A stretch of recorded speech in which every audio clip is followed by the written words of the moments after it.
Buenas tardes, queridos estudiantes. Siguiendo el tema de la historia de El Salvador, hoy me gustaría que hablemos un poco sobre la historia oficial y las críticas que desde la academia se le han hecho a la historiografía, a esa forma oficial de contar la historia de los países o a esa narrativa ideológica en la que se cae a la hora de reconstruir los sucesos históricos. Son muchas críticas las que se le hacen a la historia oficial. Quiero que se entienda que no es que se deseche la historia oficial, que se diga que no sirve para nada, sino que la revisión que se hace es para encontrar esos vacíos, esos puntos donde la historia oficial miente o esos puntos en los que se vuelve excluyente. Y la idea en todo esto de hacer estas críticas a la historia oficial es tener un panorama más amplio de lo que se debe entender como historia, como acontecimientos, como una reconstrucción de lo que realmente ha pasado en nuestra sociedad salvadoreña. En este caso, una de las primeras críticas que se le hace a la historia oficial es que la historia oficial es lineal. Esto significa que no muestra la diversidad de complicaciones históricas. Es decir, la historia nunca va de punto A punto B y del punto B al punto C. Eso sería una forma muy mecánica de proceder, muy lineal y muy fácil. La historia normalmente es complicada. Hay unos giros, hay unos puntos de quiebre que suceden, hay unos momentos demasiado complicados como para establecerlo como una línea. Entonces, esta diversidad de complicaciones que están sucediendo al mismo tiempo no la muestra la historia oficial. La historia oficial se centra en los aspectos, por así decirlo, principales y deja de lado todo lo que está sucediendo paralelamente a un acontecimiento. Otra de las críticas que se le hace a la historia oficial es que de una o de otra manera es una historia que está maquillada. Esto significa que oculta las imperfecciones históricas. Es decir, que aquellas cosas que son crudas, que pueden ser grotescas a la racionalidad actual, se ocultan. O de manera ideológica se esconde la crudeza con la que los países, en este caso conquistadores, los países desarrollados, se relacionan con los países conquistados. Y ese maquillaje de la historia no permite que veamos esas imperfecciones, esas grietas, esos, esas actividades y mecanismos nefastos de aniquilación cultural, de menosprecio cultural, de nula aceptación, de, de menosprecio, que genera hasta cierto punto un complejo de inferioridad en los pueblos conquistados. Ese maquillaje, de una o de otra manera, hay que retirarlo para poder ver esas imperfecciones, esos elementos fuertes, oscuros, feos de la historia. Otra de las críticas que se le hace a la historia oficializada o a esa historiografía dominante es que la escriben los vencedores. Tenemos que estar conscientes que la historia oficial la escriben los vencedores. No hay lugar para las otras caras de la historia. Es la versión del conquistador, la versión del el que se impone, la versión del fuerte, la versión del vencedor, la que al final se enseña en los libros de historia o se enseña en las escuelas. Es nuestra tarea recuperar las historias menores que se llaman, las historias marginadas, las historias desde los vencidos, que es el otro punto de vista que necesitamos para tener una historiografía más completa. También se dice que la historia oficial es elitista. En otras palabras, responde a los intereses de los fuertes.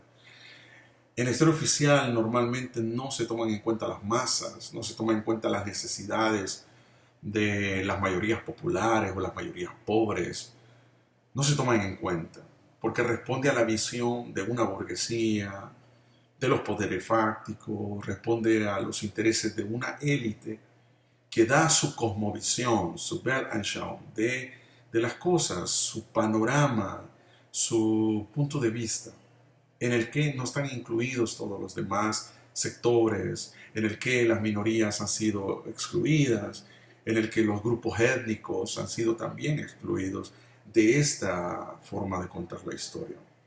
También la historia oficial es unilateral. ¿Qué significa eso? Que solo da la versión que más conviene. Se trata de que la historia sea multilateral, que trate de mostrar los diferentes rostros, los diferentes aspectos de lo que ha sucedido. No solo la versión que más conviene a un país, a un gobierno o a un partido político. También la historia oficial es ampliamente criticada porque es vertical. Esa verticalidad piramidal, si lo podemos ver así, que excluye realmente a los otros grupos. Por ejemplo, las mayorías pobres no aparecen ahí. El lumpen, que es aquel que está más abajo todavía de las mayorías pobres, no aparece. Entonces esta verticalidad no permite que se pueda contar la historia reivindicando de una u otra manera las figuras de ciertos grupos que han sido claves en los desenvolvimientos históricos, en las transformaciones sociales, en los movimientos de independencia de los países. Ahora, ¿qué hacer ante esta historia oficial que, como ya vimos, es excluyente, es unilateral, es elitista, etcétera? ¿Qué hacer? No la vamos a desechar. Lo que tenemos que hacer es complementarla. Complementarla con otras formas de ver la historia, con otras formas de leer la historia, otras formas de hacer historia. Y esas otras formas tienen que ver con una historia crítica. Por ejemplo, una historia crítica que es un movimiento que hace una revisión de la historia oficial, revisa los vacíos que tiene, revisa las falsedades que se cometen, revisa esos elementos que la historia oficial deja fuera. La historia crítica lo resalta, muestra la otra cara de la moneda, muestra ese lado oscuro, en este caso, de la historiografía. Aquí hay representantes, por mencionar alguno, Enrique Dussel, con una historia crítica, por ejemplo, en el encubrimiento del otro, que retoma el acontecimiento de 1492 con el descubrimiento de América, la conquista de América. Nos va a hablar del ego descubridor del conquistador. Ese ego cónquiro que es el yo conquisto. Y al yo conquistar, pues tengo la justificación de yo conquisto, yo mato, yo robo, yo aplasto, yo aniquilo. Y todo lo que viene junto a la conquista. Entonces, Dussel hace un trabajo fascinante en esta revisión histórica. Él como historiador tiene los elementos necesarios para poder hacer esa revisión histórica y muestra los vacíos que la historia oficial sobre, en este caso, la conquista de América nos ha dejado. Y en esa revisión crítica vamos encontrando elementos fundamentales en el que lo ideológico se cae, en el que los elementos de engaño se manifiestan. También tenemos una historia a contrapelo con Walter Benjamin. Este autor nos enseña a que la historia debemos despeinarla, es decir, ir contra corriente. No seguir los patrones que la historia oficial normalmente da, sino buscar una alternativa de ir contra esa corriente y ver la historia de una forma diferente. En las tesis de la historia, Walter Benjamin nos da insumos pero fascinantes sobre cómo nosotros tenemos que tener una perspicacia distinta a la hora de contar la historia. Así que tenemos que despeinar esa historia, no seguir la corriente, sino buscar una corriente distinta, una corriente alternativa.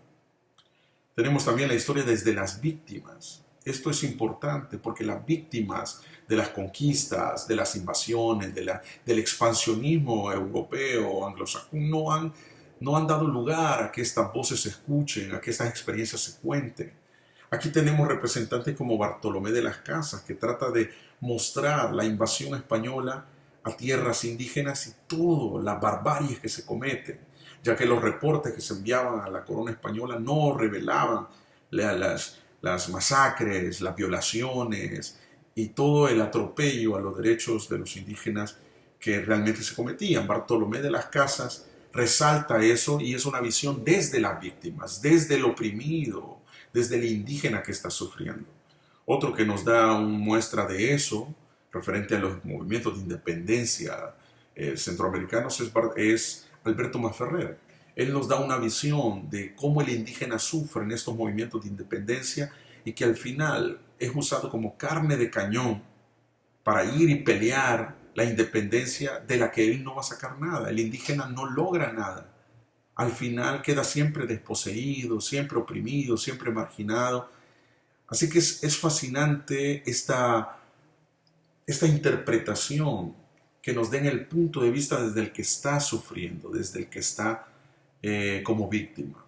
También tenemos la historia desde el subalterno. Esta escuela de historia de la India inicia con Ranajit Guha y una serie de académicos de la India que sienten la necesidad de contar la historia de la independencia de la India no siguiendo los parámetros de la historiografía de Cambridge, sino buscar una nueva forma de relatar los acontecimientos de la independencia de la India, ya que se dieron cuenta que esta historiografía había dejado muchos documentos, muchas historias importantes y a muchos grupos fuera. Por ejemplo, las mujeres que dirigieron ejércitos, no solo participaron en los movimientos de independencia, sino que dirigieron ejércitos, habían quedado excluidas de la historiografía oficial que Cambridge había llevado a cabo. Entonces, Ranajit Guha con su grupo empieza un movimiento que se le llama los subalternistas. Y esto es contar la historia desde el subalterno, desde el sometido. Y lo que se trata es recuperar todos los documentos que habían sido marginados por la historia oficial, que habían sido de una u otra manera desplazados, y recuperar de manera científica, por supuesto, ya que ellos son historiadores de profesión, con esa rigurosidad historiográfica, recuperar todos esos documentos, los testimonios, entre tantas cosas, y desde ahí contar una historia de la independencia de la India más cercana a la realidad multifacética que tuvo. Eso nos da un panorama de que la historia no se cuenta solo de una forma. La historia debemos aprender a leerla de todas esas formas, viendo todos los rostros que tiene, considerando los diversos ángulos que podemos nosotros desarrollar.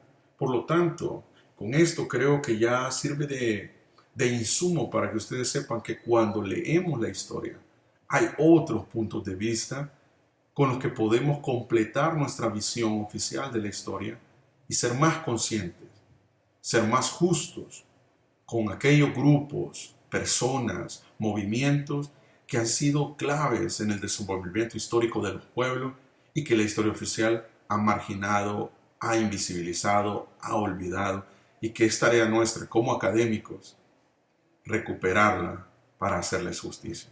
Un saludo muy especial, nos vemos en la próxima.